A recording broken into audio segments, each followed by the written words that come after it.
Oi, meu nome é Débora e está começando mais um Papo Debs, um podcast onde eu converso com diferentes pessoas sobre suas histórias e trajetórias na justiça restaurativa e também qualquer outro assunto que dê na telha.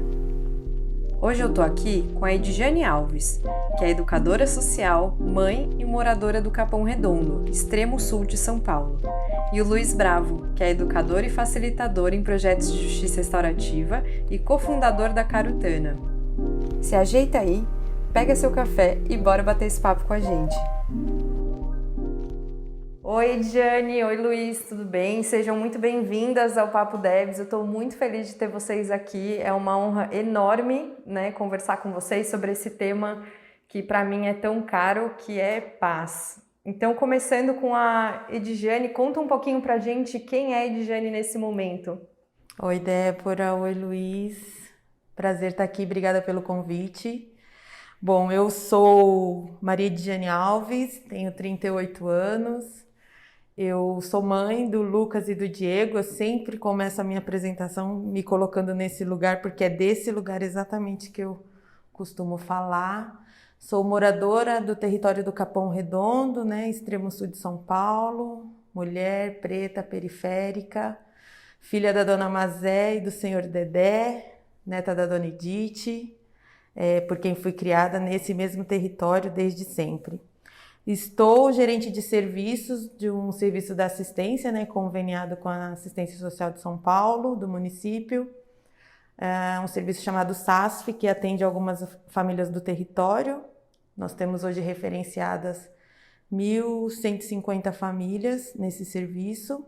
Também faço parte de alguns coletivos no mesmo território do Capão Redondo. Um deles é o Baobá, Fortificando as Raízes, que tem como objetivo a formação pela Lei 10.639, e também do Núcleo de Mulheres Negras, que é um coletivo que surge a partir do curso de Justiça Restaurativa feito no CEDEP em 2014. Estou assistente social nesse serviço e faço parte desses coletivos como formadora e educadora. Obrigada pelo convite mais uma vez. Eu que agradeço. Vamos lá, Luiz. Quem que é o Luiz nesse momento? Bom dia, Débora. Bom dia, Edjane. Também agradeço pelo convite. Uma alegria muito grande, uma honra estar aqui com vocês para essas reflexões nesse momento de início de ano. E, bom, meu nome... Eu vou tentar seguir um pouco. Gostei muito do script da Edjane. Vou tentar seguir um pouco para honrar também o que ela traz. Luiz Fernando Bravo de Barros, Luiz Bravo, como eu tenho gostado de me identificar de uns tempos para cá. Também sou pai.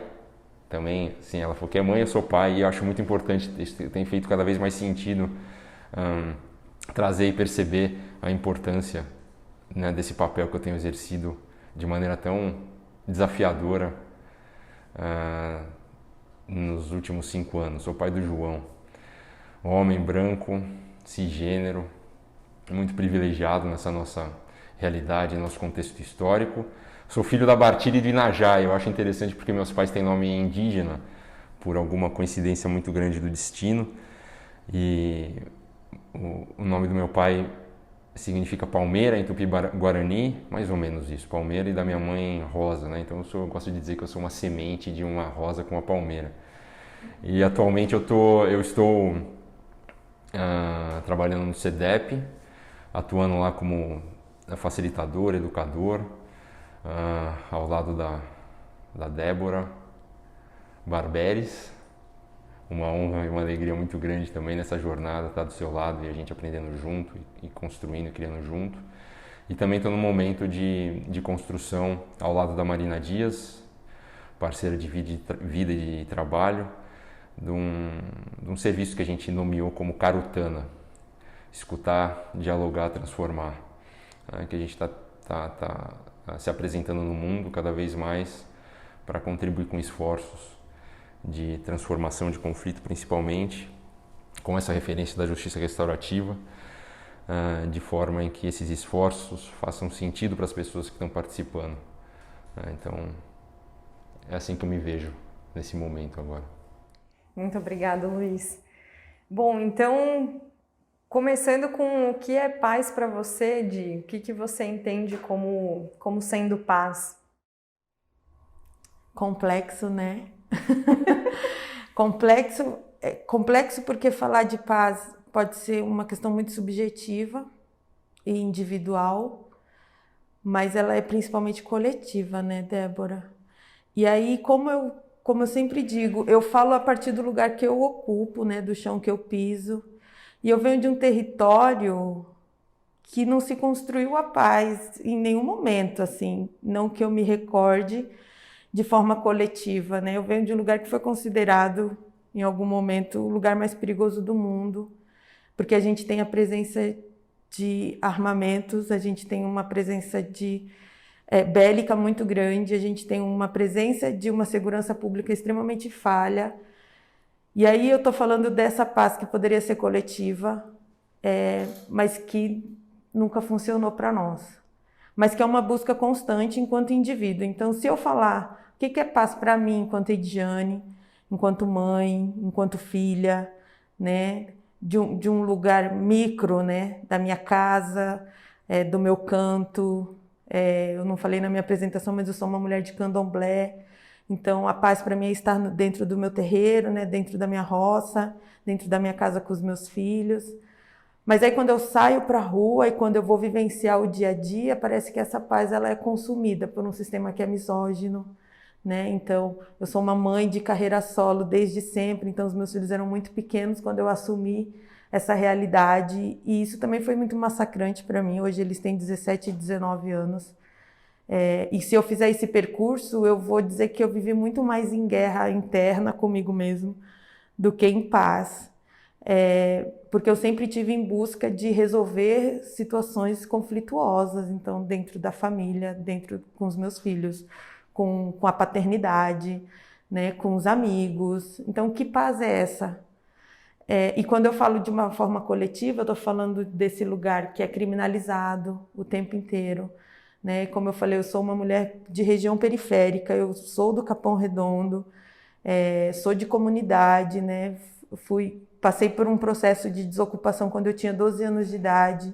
Então parece que o sistema, o Estado, o município sempre esteve em guerra com as pessoas que moram nesse lugar, nessa periferia. Então guerra e paz, para mim, eles andam lado a lado.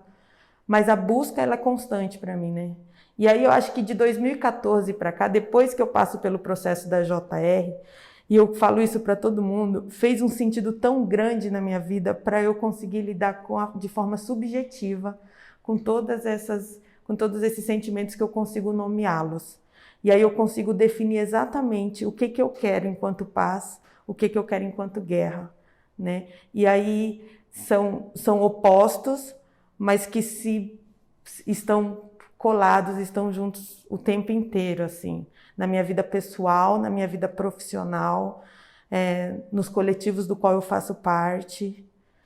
É isso. Então, eu não sei definir para você o que é paz, porque talvez eu nunca tenha vivenciado ela de fato, mas eu posso dizer que é algo que eu vivo em busca o tempo inteiro, assim, o tempo inteiro, mas que o tempo inteiro eu sou subjugada por esse sistema, que parece que esfrega na minha cara o tempo todo de que para nós, exatamente para nós, ela não vai existir, saca?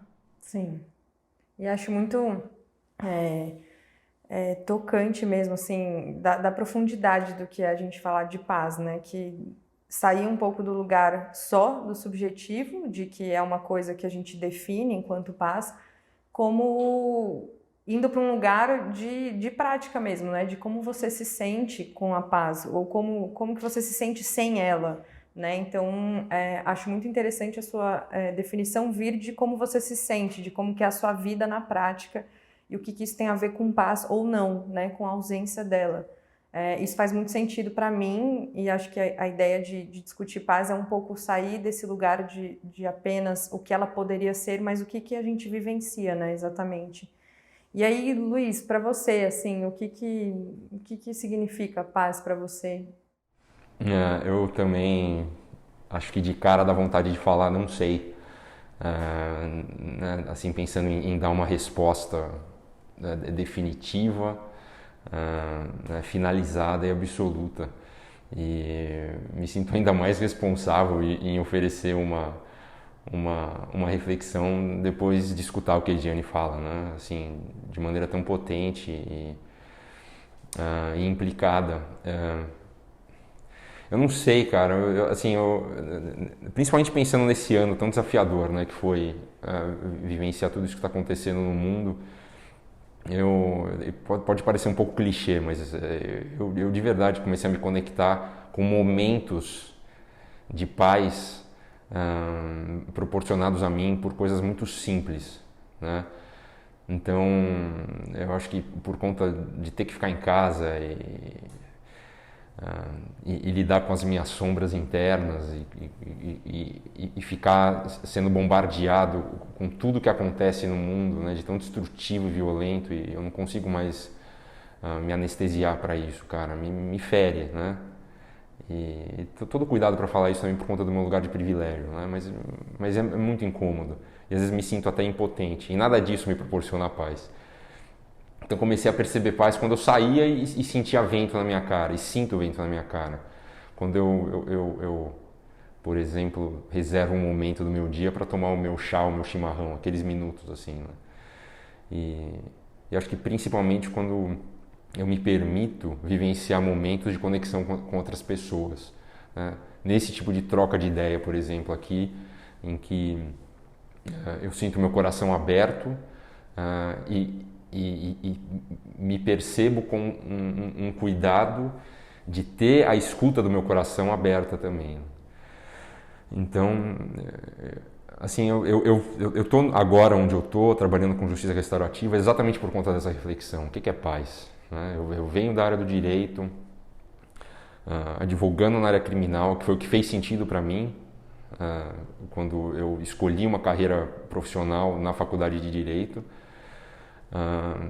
para atuar num sistema que promete paz para as pessoas, né? E eu com a minha função de contribuir com essa construção de paz. E eu nunca vivenciei a concretização disso. Talvez individualmente, num caso específico, em um ou outro momento, alguma expressão muito efêmera e rápida de, poxa, que bacana isso que aconteceu com a minha ajuda profissional. Mas coletivamente, né, institucionalmente, de maneira mais ampla, longe disso. Ao contrário, começou a dar um nó na minha cabeça, eu perceber que eu atuava dentro de um sistema, né, como um personagem específico, que por intermédio de violências sanguinárias, opressivas, torturantes, prometiam paz, né? E isso, de alguma forma, me despertou um incômodo e assim, eu preciso refletir mais sobre isso, né? Não é automático assim, porque as respostas elas ficam muito na teoria, principalmente para quem opera na área do direito, e não saem dali. Então fica uma realidade incômoda, chata, entre aspas, né? Estamos prendendo gente, estamos matando preto, não sei o que, a polícia atua assim, mas porque agora é preciso, é necessário, né? Estou falando de como eu escuto as vozes de quem está nesses lugares de autoridade. Mas tudo bem, porque se a gente olhar o que o direito promete, tudo isso é bom, a gente precisa disso. Mas é fácil para o cara falar isso daquele lugar, do gabinete, né? do lugar de onde eu vivi e vivo, né? Desse privilégio racial e de gênero. E isso deixou de ser suficiente para mim. E mais do que isso, eu senti uma responsabilidade de ir além disso, né? Então, digo tudo isso porque na minha busca por resposta, achei, né, o campo dos estudos de paz e conflito, achei a justiça restaurativa e tive a sorte de pessoas que foram meus instrutores, instrutoras, professoras, falarem agora a gente precisa refletir sobre o que significa isso, para além da superfície, para além do conceito da palavra. De onde vem essa ideia paz? Qual é a etimologia disso? O que é paz? Eu quero terminar minha fala agora lembrando da palavra de um líder indígena, um Guiá Guarani, aqui da comunidade lá do Jaraguá, o Isaac Carai Augusto. Eu perguntei para ele, cara, o que é paz para você, para sua comunidade? Ele falou assim, cara, paz é uma invenção do homem branco. E historicamente, antropologicamente é isso. E a gente continua tentando se apegar a isso e achando respostas para como isso. E não só a gente continua chegando a becos sem saída, como a gente também continua alimentando ciclos viciosos de violências institucionais, comunitárias, enfim, que eu conecto muito com o que a Giane falou. Sim, nossa, tô até impactada aqui com a resposta de vocês. E para mim fica muito muito gritante, assim, como não dá para falar de uma paz só, né? Que quando a gente fala de paz, parece que é um ente único que a gente se espalha em todas as pessoas e se todas as pessoas sentirem, tá tudo ótimo.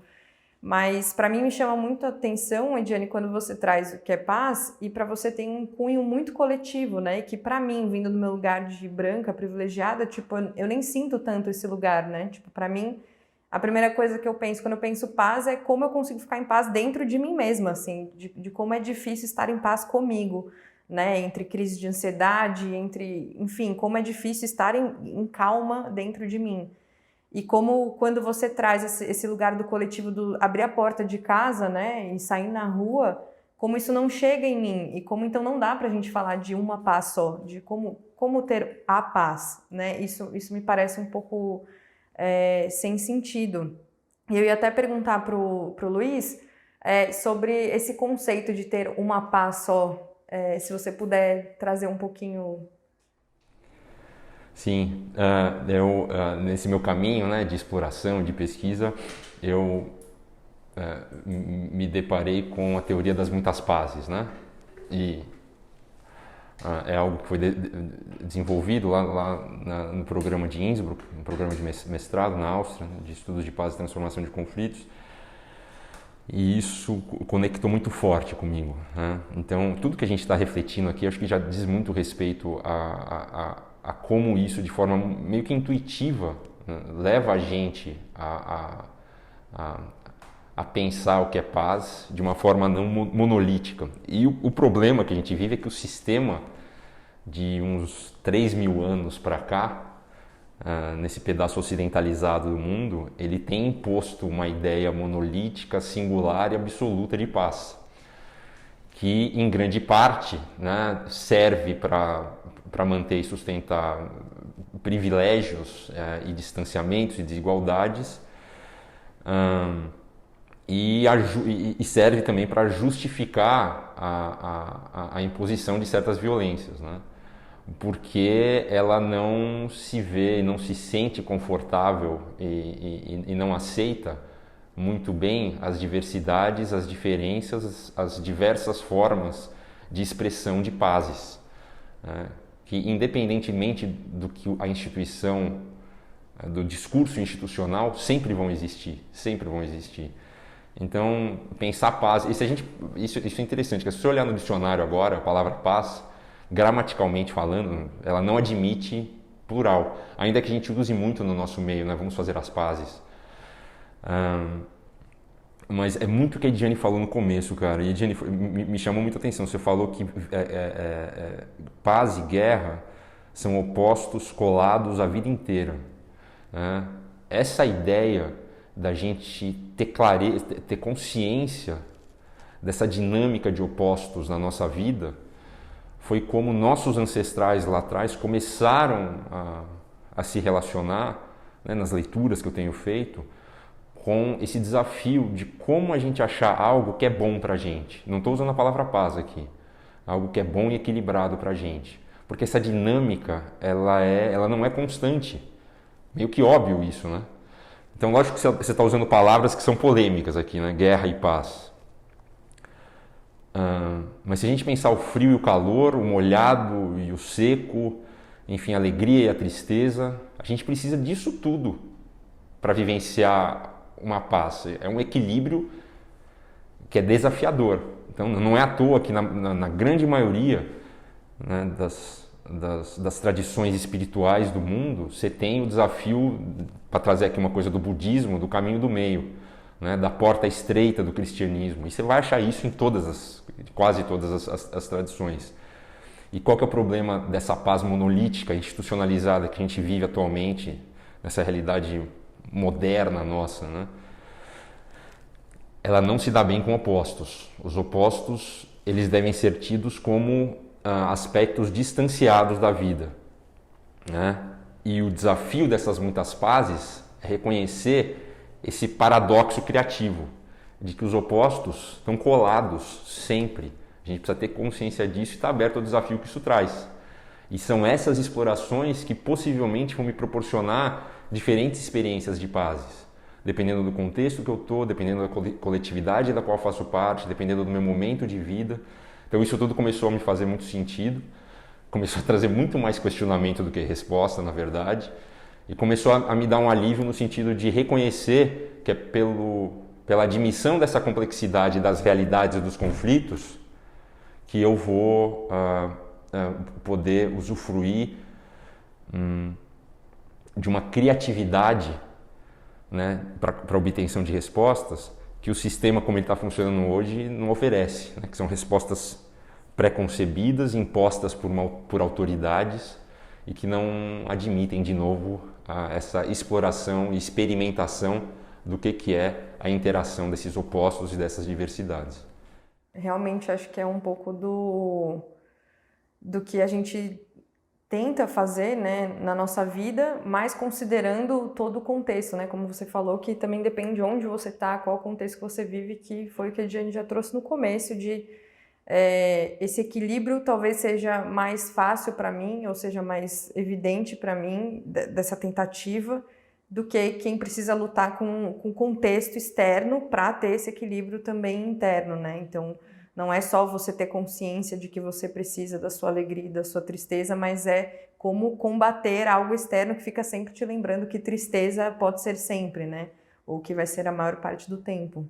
E é um equilíbrio desigual, né? E aí é isso, é buscar esse equilíbrio de relações antagônicas, mas que está sempre nessa balança da desigualdade, né? Então é isso, eu tenho a paz e a guerra, mas eu tenho muito mais guerra dentro desse território. E aí eu não estou falando só de conflitos objetivos, mas subjetivos mesmo, é isso, né?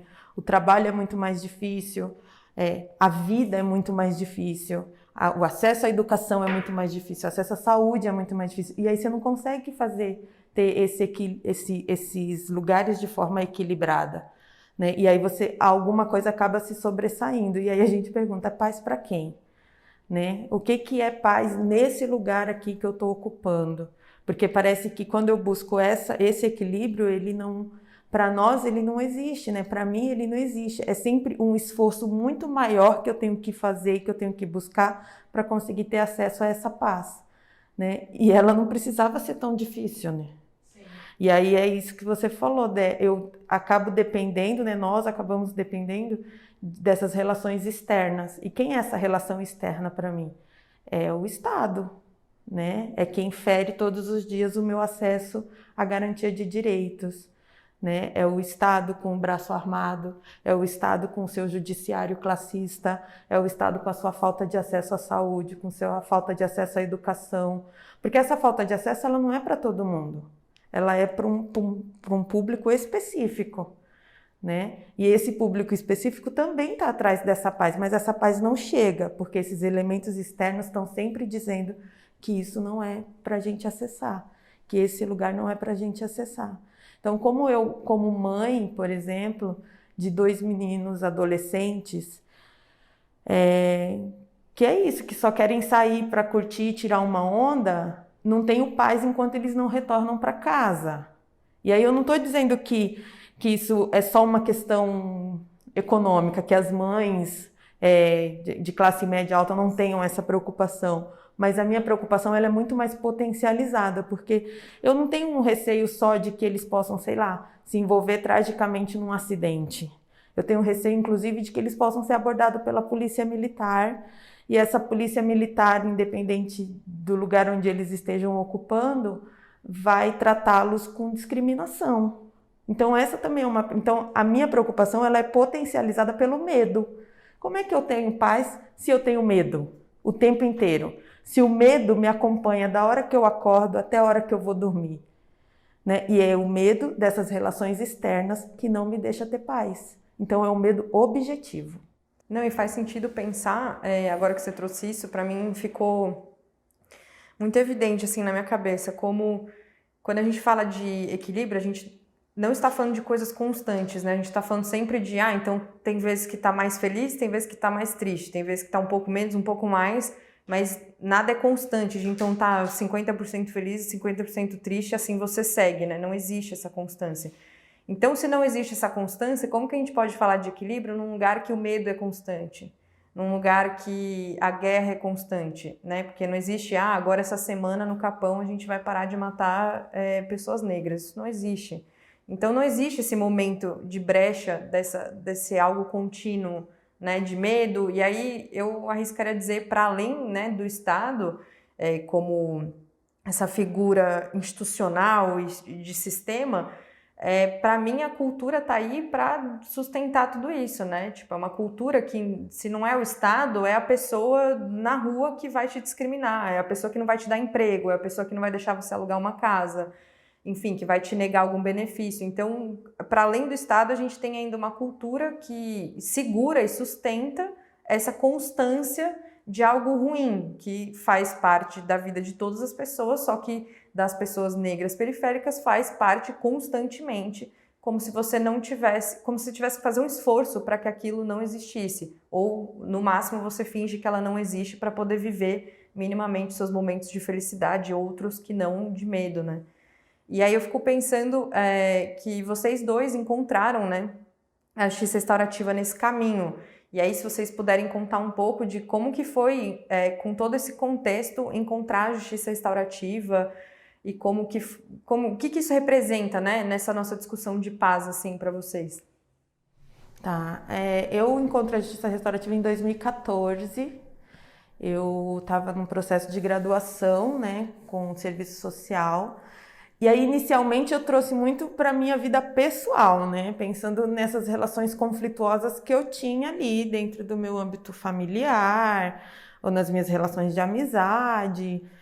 Porque a justiça restaurativa, o processo da formação da justiça restaurativa, ela te coloca em lugares que muitas vezes você não quer estar, né? Porque é isso, é conversar com o seu demônio interno aqui, tentar dar conta disso e tentar nomear isso, e entender que é isso, você também tem as suas responsabilidades nessas relações, né? Como é que você enxerga isso, como é que você lida com isso, como é que você se responsabiliza.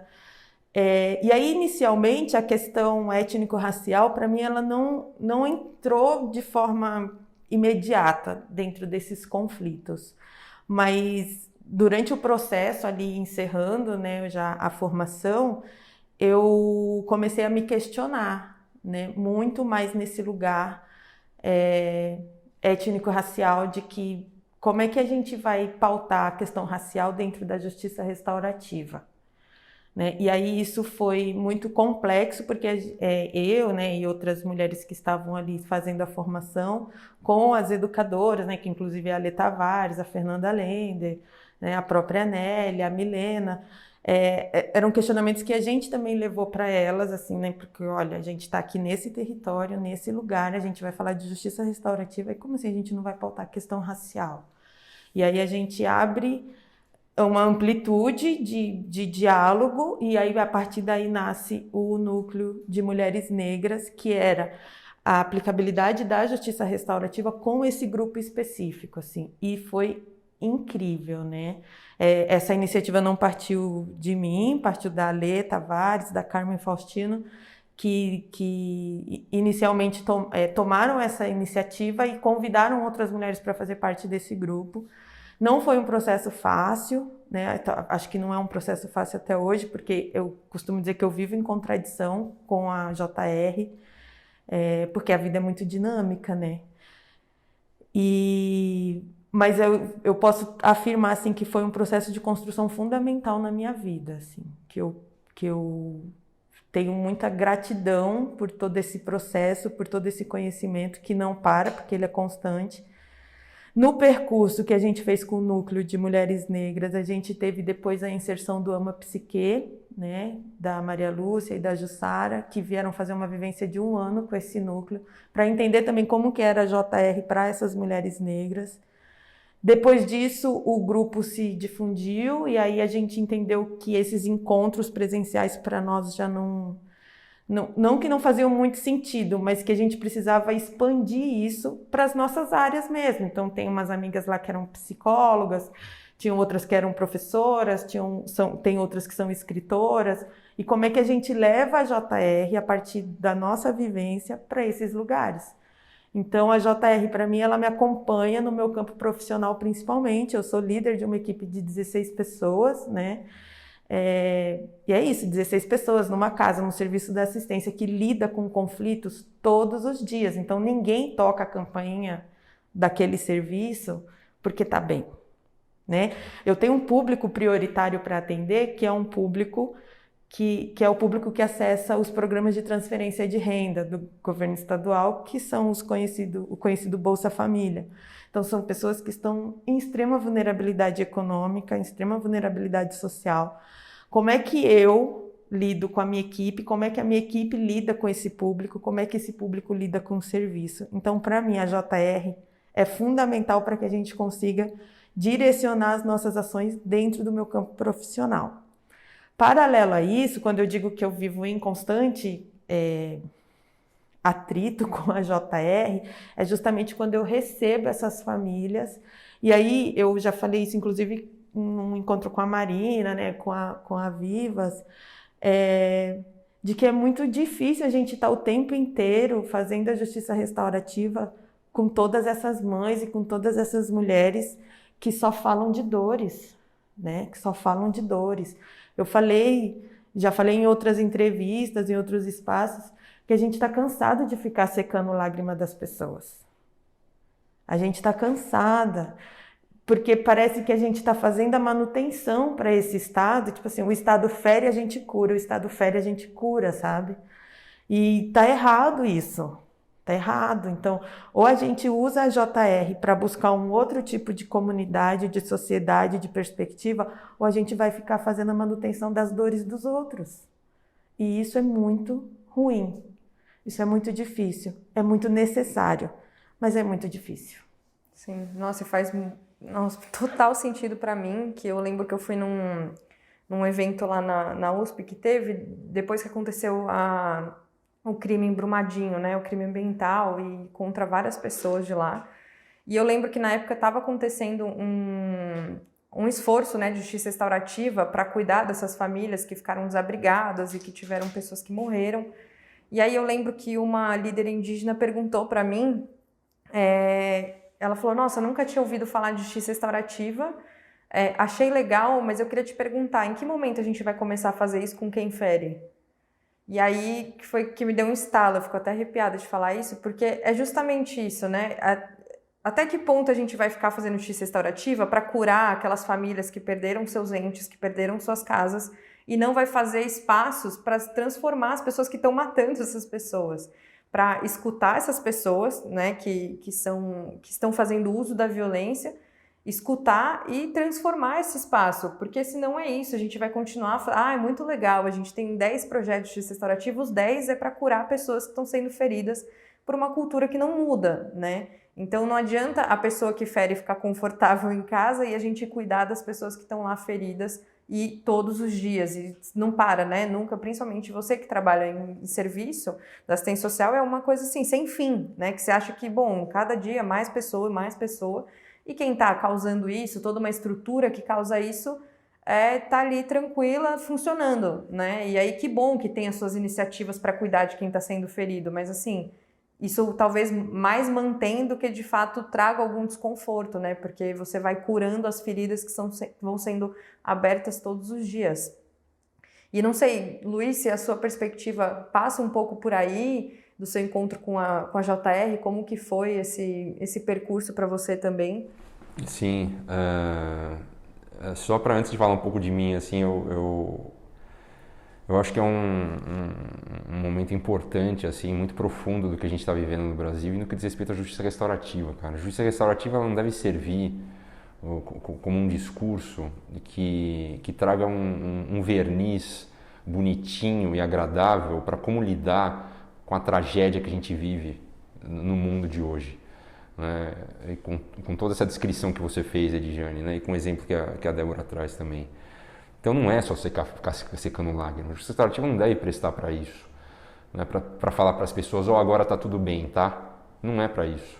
É exatamente para olhar essas indignações, essas dores e de alguma forma, por intermédio de alguma arte, de alguma, acho que por intermédio exatamente desse tipo de sensibilidade que você traz, Edigiane, que eu testemunho muito a Débora também, e todas essas pessoas que você fala, né? A Nelly foi minha formadora, a Fernanda foi minha formadora, a Milena foi minha formadora.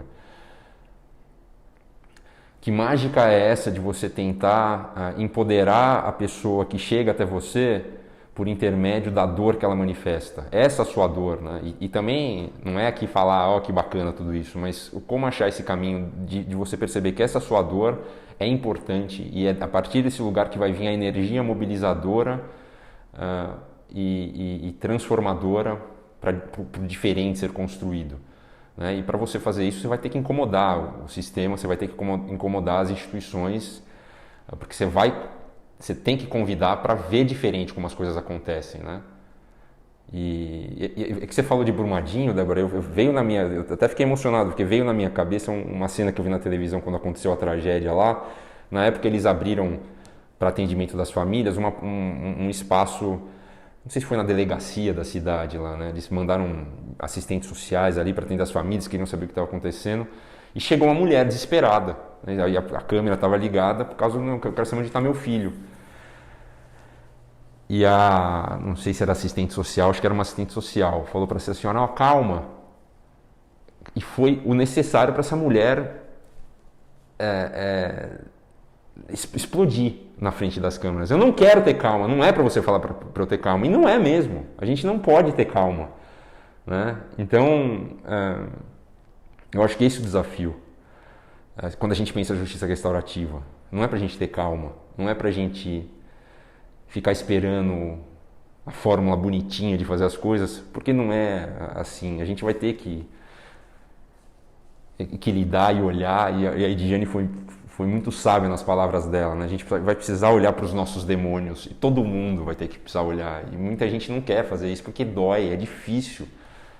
Eu falo do meu caminho privilegiado que eu sou, ao perceber as sombras que eu tenho dentro de mim. E falando um pouco de mim, foi isso, né? Eu entrei na faculdade de Direito no meu primeiro semestre, primeira semana de aula, todo um romantismo que eu tinha construído foi desconstruído, foi estraçalhado por posturas de professores que eu via ali incentivando a competitividade, achando que a gente seria motivado por falas que nos ridicularizavam.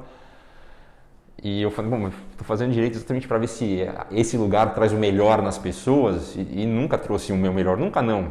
A maioria do tempo não, porque os professores funcionavam exatamente nessa coisa, né? Se você não fizer o que é certo, você vai sofrer, você vai ser penalizado, enfim. Então, e desde o início eu sempre muito fascinado pelo direito penal. Só que ao mesmo tempo em que veio esse fascínio, já veio a percepção de que a coisa como está acontecendo é destrutiva, a maneira como a coisa acontece é muito destrutiva. Então eu saí da faculdade já vou me dedicar à prática do direito criminal, mas eu extremamente incomodado com como ela funciona. E eu demorei muito né? Daí eu fui galgando, tentando buscar formas de se pensar diferente, né? Então fiz uma pós em relações internacionais, depois fiz uma pós em direito internacional, fui buscando. Aí depois disso, foi em 2010, 2011, pelo que eu me lembro, 2011 mais ou menos, que eu acho que eu comecei a ouvir falar em justiça restaurativa. Porque eu comecei a ter contato com, né, outras ferramentas e metodologias, principalmente mediação. Daí fiz um curso em mediação, o horizonte foi ampliando e daí eu percebi, comecei pelas minhas explorações, perceber que havia campos do conhecimento humano dedicados a maneiras diferentes de se lidar com o conflito. E mesmo assim, né, eu preciso ainda tomar muito cuidado para não continuar sendo levado assim de uma maneira confortável, principalmente de onde eu estou, por discursos colonialistas eurocentristas, porque eu fui até a Suíça e a Áustria estudar. Tive o privilégio de ter como professores pessoas de todo lugar do mundo, e digo professores, não só os instrutores que estavam ali, mas meus colegas e minhas colegas. Então, gente da África, da Ásia, de todos os lugares, de muitos lugares que passaram e ainda estão passando por dramas humanos muito profundos e a sabedoria que eles traziam para mim. Mas eu fui lá para a Europa, né? Então, é esse paradoxo também, né? Nessa tentativa e nesse meu esforço de se olhar ou de se alcançar, me apropriar de maneiras diferentes, de se lidar com o drama humano, eu continuar indo para aquela referência que a nossa cultura traz como sendo a melhor, né? Que não deixa de ser conectada com essa coisa do homem branco europeu e tal. E aí quando, assim, né, acho que o maior aprendizado que eu tive na vida foi trabalhar na Defensoria Pública como estagiário e ver de perto o drama que o sistema de justiça criminal promove no mundo, né? E isso não é bom. E eu fiquei cansado também de ver, nem me coloco no lugar de quem estava ali para fazer isso, mas me esforçava de alguma maneira, mas eu fiquei cansado de ver pessoas que estavam ali buscando por algo, né, pouco, né, de secar a minha lágrima mesmo, mas você vê que isso não era suficiente, cara. Tem uma coisa muito maior que mói gente, que precisa ser transformada. E com essa relação com o direito criminal que eu acho que assim, a percepção da justiça restaurativa fez muito sentido, né, porque ela em grande parte foi concebida, não única, exclusivamente, mas ela foi muito concebida e inspirada para tentar desconstruir essa lógica punitivista do sistema de justiça criminal, né? Então quando eu me deparei com isso, me identifiquei demais e percebi que seria um caminho que faria muito sentido para mim, né? Então, acho que foi isso. E daí, fui para fora, fiz os meus estudos, voltei para cá em 2015, né? Advogado, o que eu vou fazer agora, né? Advoguei 10 anos na área criminal.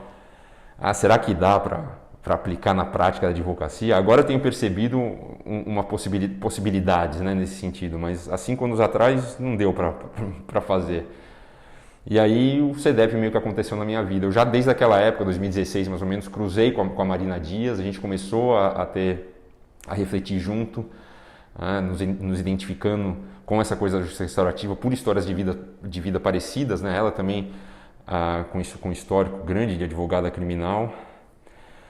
E aí, né, o CEDEP, me formei em justiça restaurativa no CEDEP e comecei a ter contato com esse aspecto mais comunitário e estou lá desde 2018 trabalhando em projetos de justiça restaurativa no sistema de justiça criminal. Isso tem sido uma alegria e um desafio enorme. E em 2016, acho que 2016, né, Débora? Isso faço questão de falar aqui, a gente se cruzou. E nos cruzamos por conta do Howard Zer, que mandou um e-mail falando, tem uma pessoa que está aqui falando de você, que eu conheci ele em final de 2015, e de lá para cá a gente se conectou também de uma maneira, acho que para mim, muito significativa, sempre trocando ideia e compartilhando aprendizados, né? E eu acho que justiça restaurativa é isso, é compartilhamento de vivências, experiências e aprendizados. Sim, nossa, e para mim me conecto muito, porque foi bem isso que eu vivi, que a Jenny falou fui fazer o curso de justiça restaurativa achando que eu ia aprender um método, né, de resolver melhor os conflitos, porque eu também estava dentro do direito e estava tipo, desse jeito tá meio ruim de resolver as coisas, então vou lá aprender um método incrível, né, que faz mais sentido. E aí quando eu cheguei lá, que eu também me formei no CEDEP, e aí, bom, largo o caderno e vamos pensar sobre você. E eu falei, nossa, o quê? Tipo, não estava esperando por esse lugar de ter que me olhar a partir da prática, né? A partir bom, então se você quer praticar isso, se você acredita nisso, então quem é você, né? Tipo, da onde você vem, quais são suas sombras.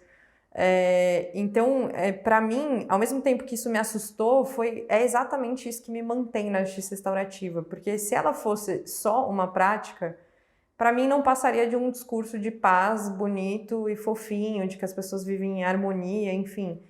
Então, esse autoimplicamento que você precisa fazer, de eu também sou responsável pelas coisas, pela realidade que eu vivo, né? Então eu também sou responsável pela situação que o Capão vive, também sou responsável pela situação do meu bairro, enfim, como todas as pessoas são, que faz sentido para mim trabalhar com isso hoje. E aí eu fico pensando que, já jogando aqui, o meu desafio é justamente encontrar qual que é esse lugar da justiça restaurativa que realmente promova diálogos autênticos com pessoas que não convivem juntos ou que não se encontram ou que realmente, né, ou porque moram muito distantes, classe social diferente, cor da pele diferente, Qual que é esse lugar da justiça restaurativa da gente realmente se implicar nas coisas? Porque eu já vivi muito esse lugar da glamorização, se eu puder chamar assim, da JR, num lugar de, ai, Débora, que incrível o seu projeto, vai lá e faz lá, sabe? Tipo, faz com as pessoas ali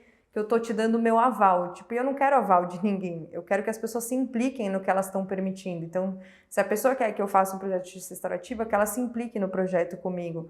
Porque é sobre isso, justiça restaurativa, para mim, é autoimplicação na realidade que a gente compartilha.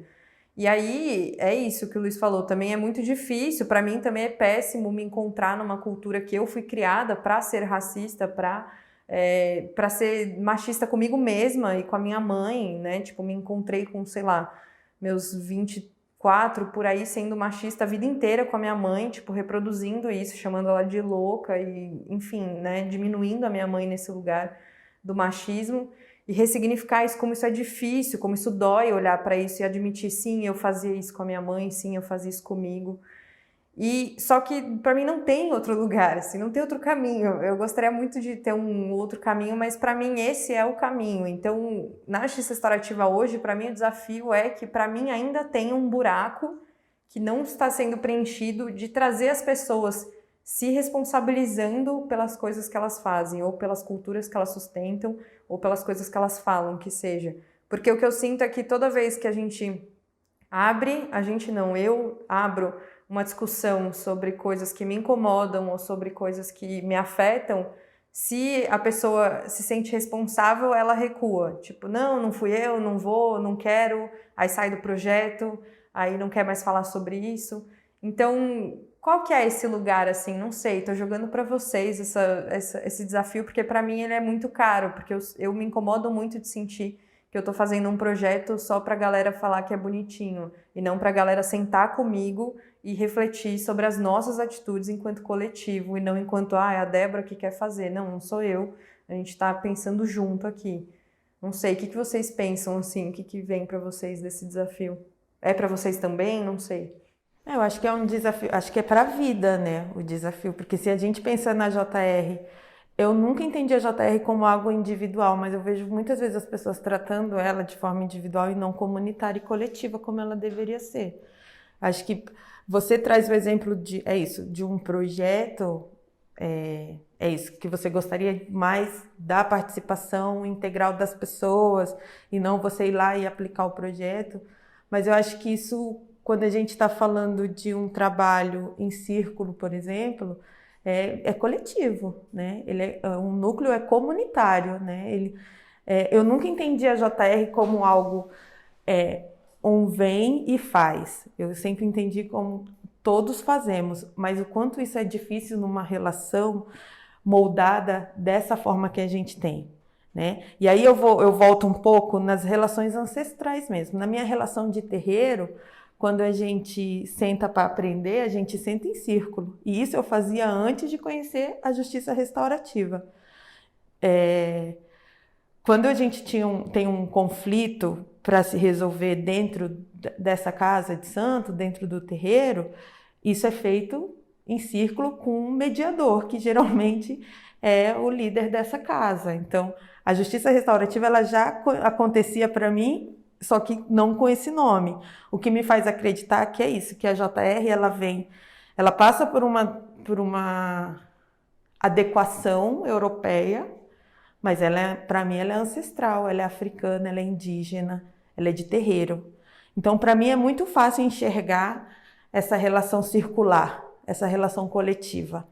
Mas é muito difícil aplicá-la quando eu não estou dentro do terreiro, por exemplo. Quando eu estou num espaço institucional que aprendeu que as relações são dadas de outra forma. E aí a gente passa pelo processo de desconstrução. E como é difícil esse processo de desconstrução? Porque é isso, as pessoas recuam, né? As pessoas não estão disponíveis para serem contrariadas, né? E aí eu digo as pessoas, inclusive eu, porque a gente aprendeu assim, né? São 38 anos que a gente parece que está o tempo inteiro na defensiva. Baixar a guarda é muito difícil, principalmente para nós, que vive o tempo inteiro numa situação de conflito social. Então, estar em espaços de fala é muito difícil. Ter a fala, ter a possibilidade de escuta é muito complexo, porque a JR é isso, né? É a possibilidade também de eu ouvir e compreender o que o outro está falando, não é só escutar. É de ouvir e ter a compreensão. E como a prática do ouvir é complexa, porque a gente não aprendeu assim. Então tem que desconstruir para reconstruir. E acho que a JR ela vem com esse processo, com essa intenção, né, de reconstrução das relações. Mas a ideia é reconstruir as relações no micro, porque quando eu parto para o macro, e aí a gente volta na sua fala anterior, quando é que a gente atinge esse sistema com a JR? Quando é que a gente já não está só falando com a nossa bolha, de novo, né? Estou aqui com o Luiz, estou aqui contigo, aí a gente cita outras pessoas que também vivenciam e vivem a justiça restaurativa, mas quando é que a gente sai dessa bolha e atende o judiciário não de forma pontual e individual, mas de forma estrutural? Estamos longe, porque cada vez que eu digo que eu tenho contradição com a JR, é principalmente quando eu tenho que lidar com o judiciário. Não sou advogada, né? Mas tenho tido contato com o judiciário cada vez que um jovem é preso no Capão Redondo de forma inocente, principalmente. Né? Porque aí eu falo de um lugar específico e aí o meu diálogo com o judiciário é de forma... Como que eu posso dizer? A JR está fora desse diálogo. E eu queria conversar através desse viés da JR com o judiciário, mas o judiciário não me propõe essa conversa. Aí é como se tudo que eu aprendi de justiça restaurativa cai por terra, porque as pessoas que estão lá exercendo a sua função de poder não estão dispostas a ter esse diálogo. E aí eu tenho que vestir a minha carapuça e dizer, beleza, então a gente vai conversar a partir desse formato judiciário que eu não acredito que é esmagador, mas é dele esse viés aqui que a gente vai trocar essa ideia. E aí tudo que eu aprendi de JR cai por terra, porque as pessoas que estão lá não estão dispostas a ter esse diálogo. Sim. Nossa, eu fico tocada, porque até queria trazer aqui que eu conheci a mãe Cida, que é uma mãe de um terreiro de candomblé da Zona Sul também, mas é lá mais perto do Jabaquara. E foi muito curioso, porque foi ela que deu origem, né, ao meu mestrado, que era justamente buscar as raízes brasileiras, né, da justiça restaurativa, tanto africanas quanto indígenas. E aí o mestrado só se iniciou porque eu conversei com ela e foi engraçado que ela perguntou com o que eu trabalhava e eu contei de justiça restaurativa. Ela falou, menina, é a primeira vez que você fala a teoria do que eu sempre fiz na prática. E aí eu não entendi na hora e ela me contou, ela falou, para mim círculo é cultural, não é algo que, nossa, agora vamos sentar em círculo, então vamos fazer esse esforço de sentar em círculo. Eu nasci em círculo, né, e eu fui criada no terreiro em círculo.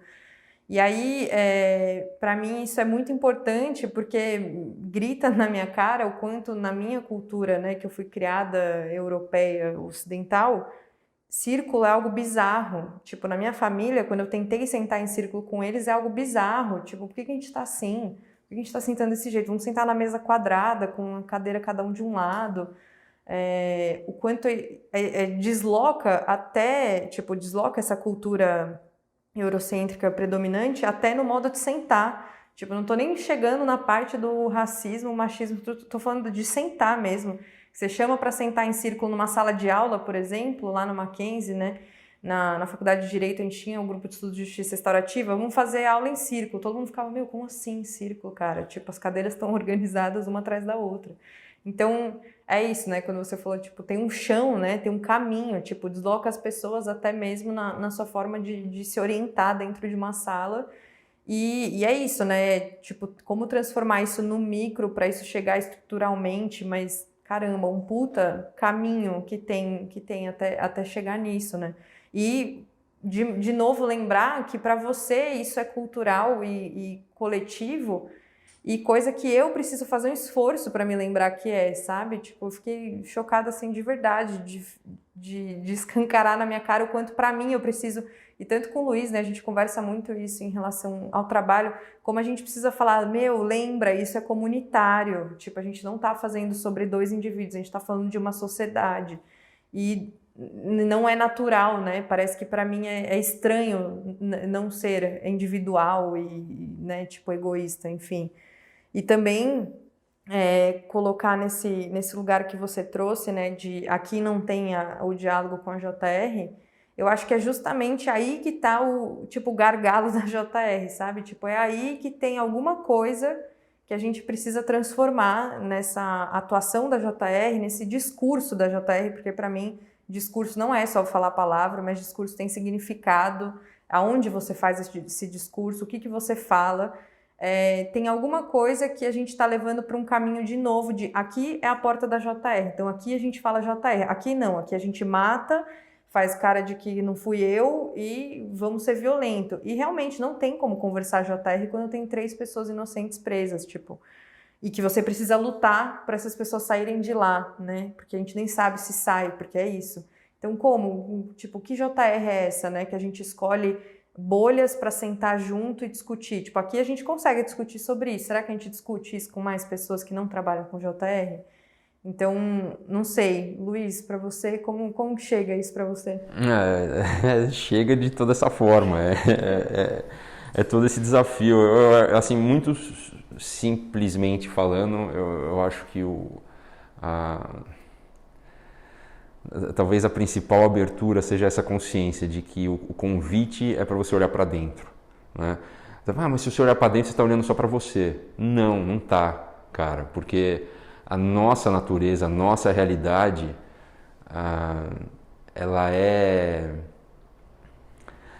ela parte dessa ideia, para mim, sistêmica, de que o todo está na unidade e de que a unidade faz parte do todo. Ou de que aquele pedacinho faz parte do todo, né? Tem essa correspondência. Então, eu acho que olhar para você, né, se perceber uma pessoa complexa e com todas as suas contradições e com todos os seus paradoxos é bom demais e muito importante.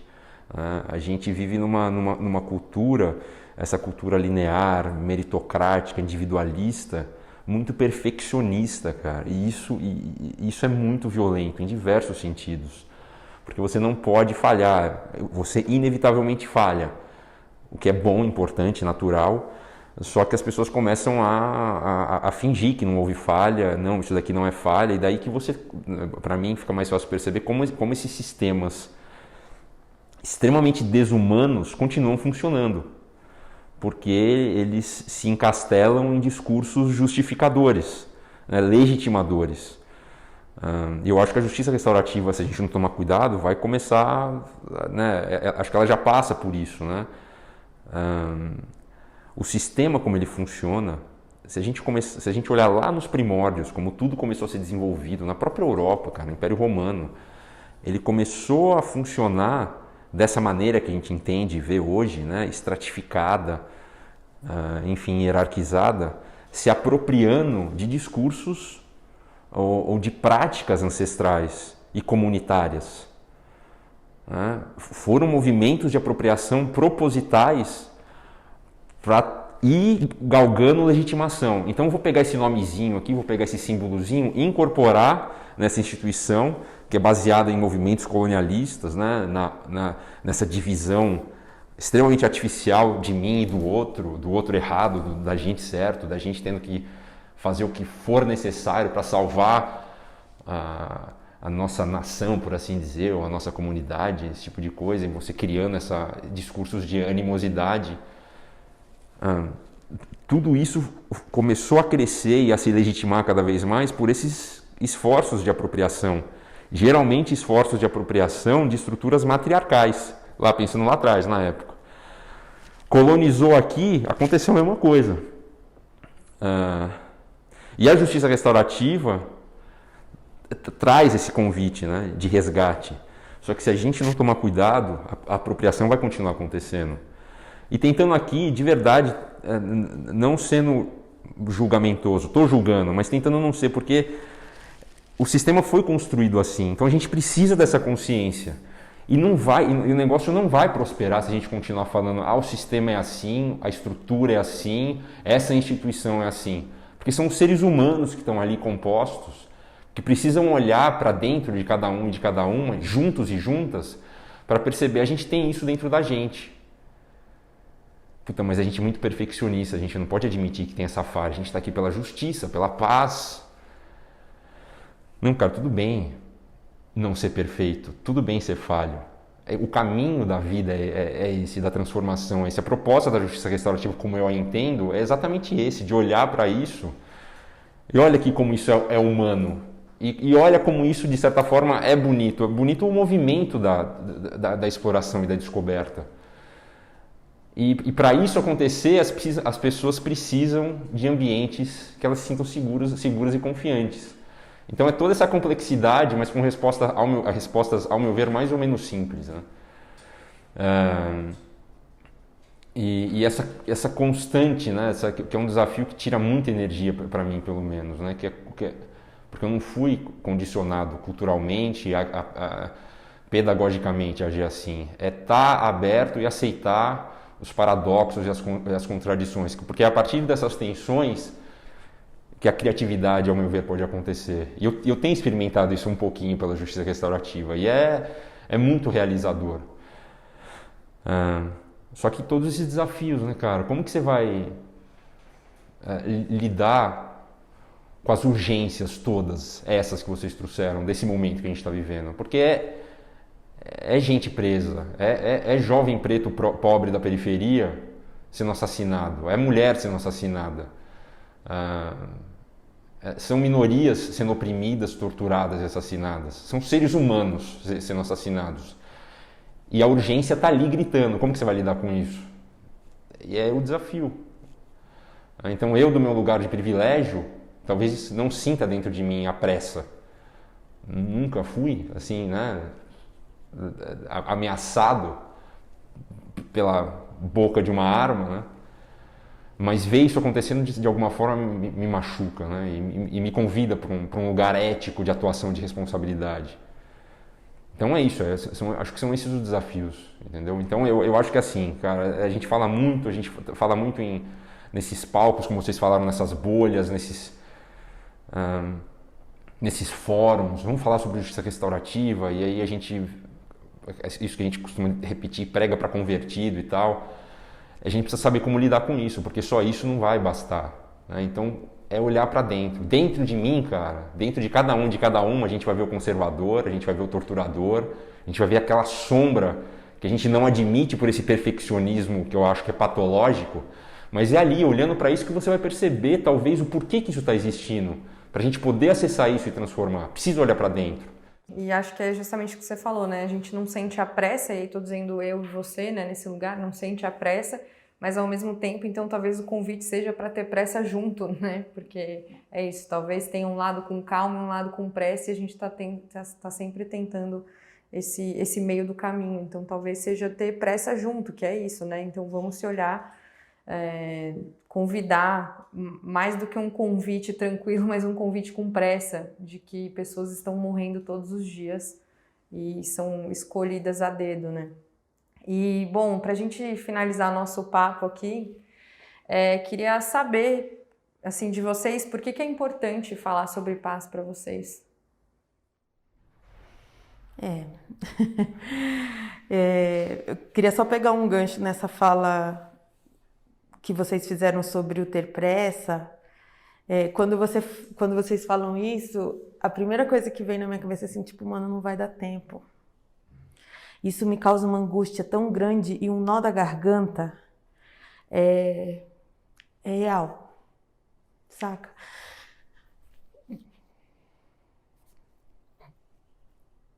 Porque eu sempre tenho a impressão de que não vai dar tempo. Não vai dar tempo para os meus filhos, não vai dar tempo para os meus netos, não vai dar tempo para os meus amigos. E aí o tempo, e para nós tempo é orixá, né?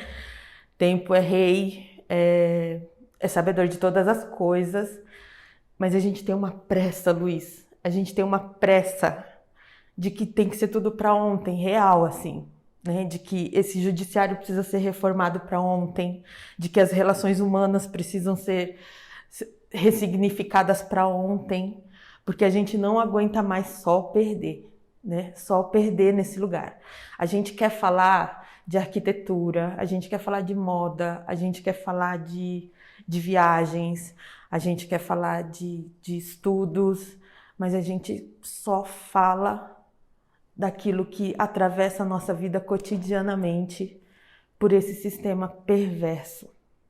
E aí, quando eu estou dizendo que esse sistema é perverso, eu estou dizendo de forma objetiva. E aí, eu preciso de vocês, eu preciso do Luiz, eu preciso da Débora, eu preciso da Vivas, eu preciso da Fernanda, enfim, eu preciso de aliados que inclusive têm voz que eu não tenho, né? Porque eu tenho voz lá na minha comunidade, né? Eu tenho voz, as pessoas me respeitam, as pessoas me ouvem, as pessoas confiam em mim, e isso também é uma super responsabilidade, mas nos espaços institucionais, a minha voz, ela não chega, né? A voz das mães que eu atendo, elas não chegam, mas a voz de vocês chegam. Então, quando eu busco esse aliado e eu agradeço o espaço de escuta, é quando vocês dizem assim, ó, eu ouço o que você está me dizendo e eu confio que isso será reproduzido, né, por outras pessoas, para que a gente possa perfurar essa bolha e esse judiciário. E aí eu estou falando de judiciário, porque o judiciário, para mim, é o que dá caminho para várias outras relações. Parem de bater o martelo e encarcerar os meus jovens, parem de matar através do braço do Estado. Eu preciso confiar nessa justiça, saca, Débora? Eu preciso confiar no ser humano, sabe, Luiz? Eu não posso perder. Eu não posso perder isso. Eu tenho pressa. Eu tenho pressa para não perder isso. Porque no dia que eu perder, para mim acabou. Né? Desculpa, Débora, acho que eu fugi um pouco da pergunta, porque eu queria dizer sobre essa pressa. Porque eu tenho a impressão de que não vai dar tempo. Não existe desculpa. Assim, não existe em nenhum lugar aqui caber desculpa você ser você e trazer algo que é urgente e que é urgente para todos nós e que, enfim, que te toca dessa forma, né?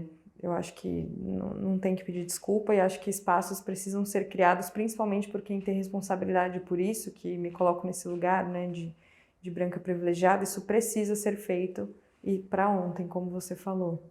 E não tem problema fugir da pergunta, que a gente está conversando sobre o que está vivo na gente, que é o que importa, né, no final das contas.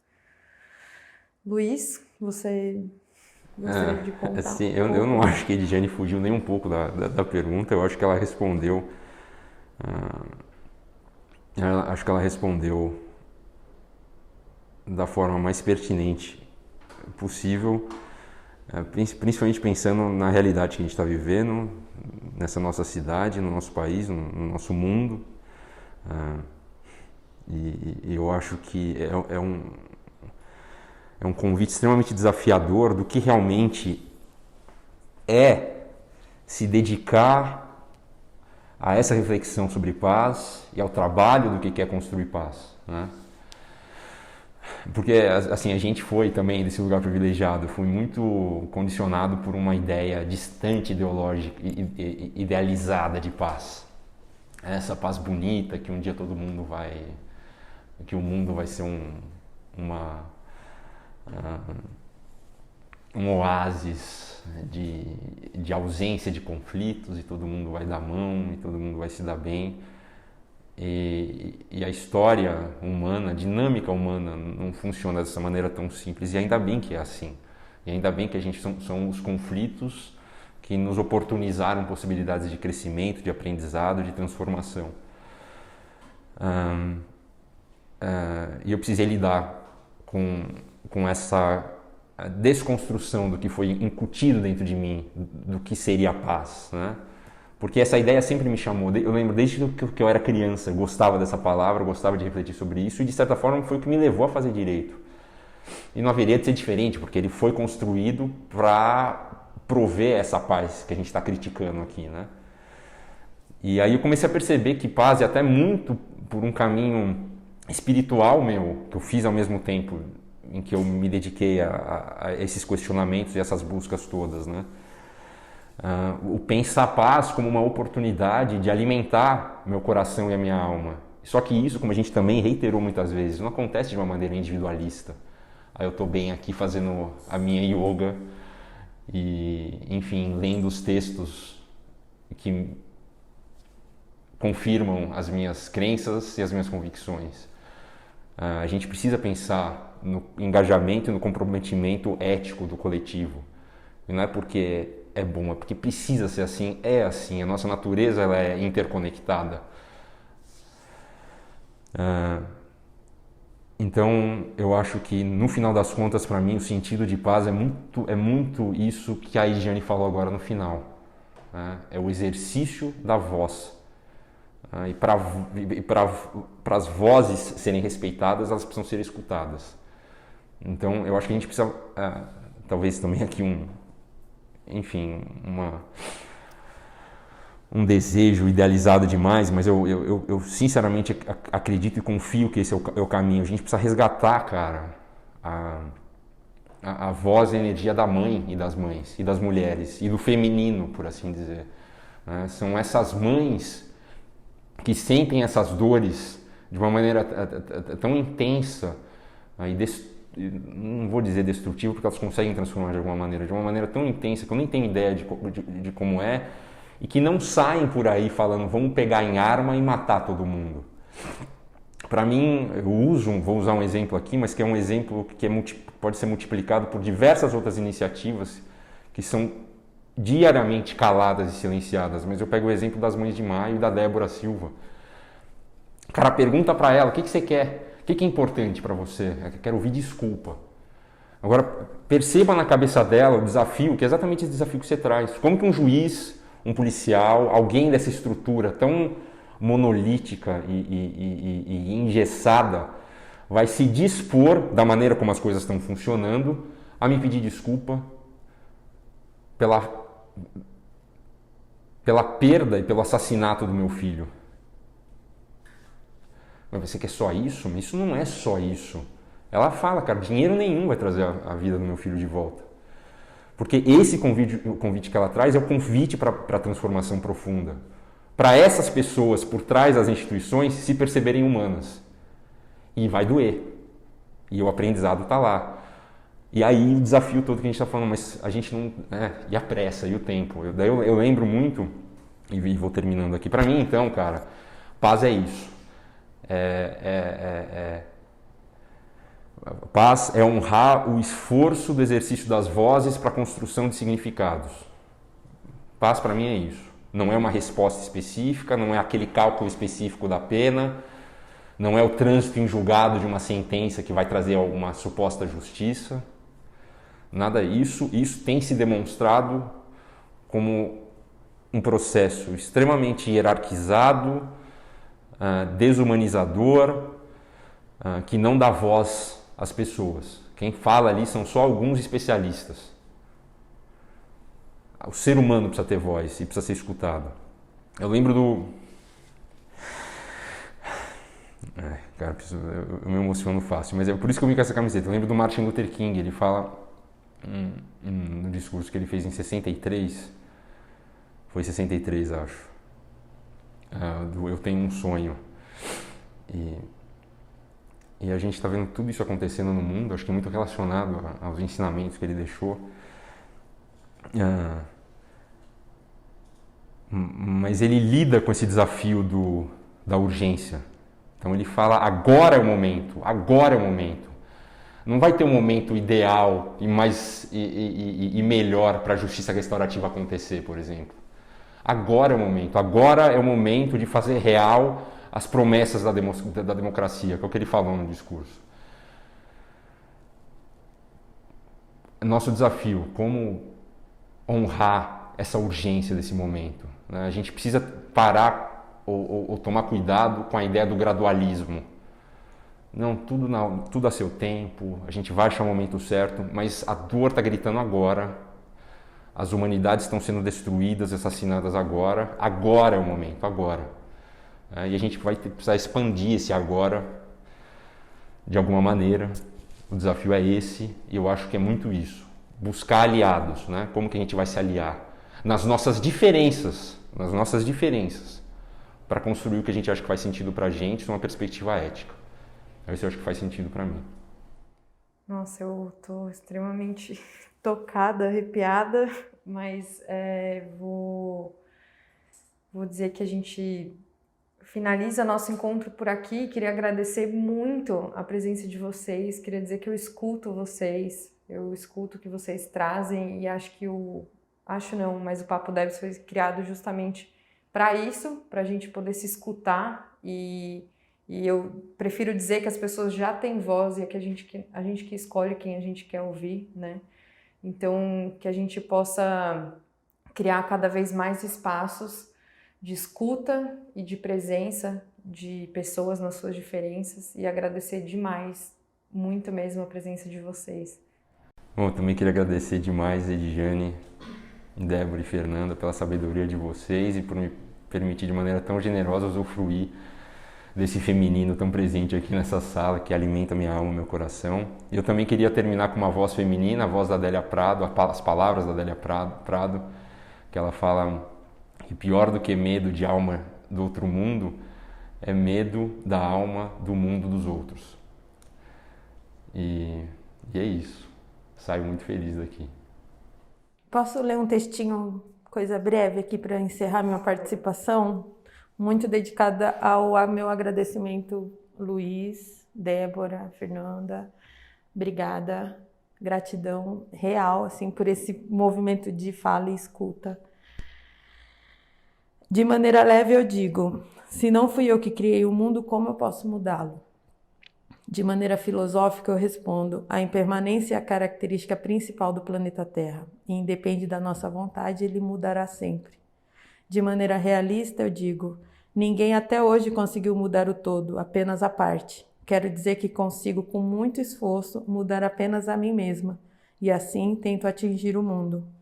De maneira sacerdotal, que é a que me cabe, respondo a essa pergunta dizendo, eu procuro ser digna para nunca perder a capacidade de me indignar com as mazelas humanas. Dou então a seguinte resposta para a pergunta, o que você faria para mudar o mundo? Viveria e busco viver minha vida como um rio que flui esforçando-me bastante para não ser obstáculo no fluir da vida do outro. Esse texto é da mãe Estela de Oxóssi. Obrigada, Débora. Obrigada, Luiz. Obrigada, Fernanda.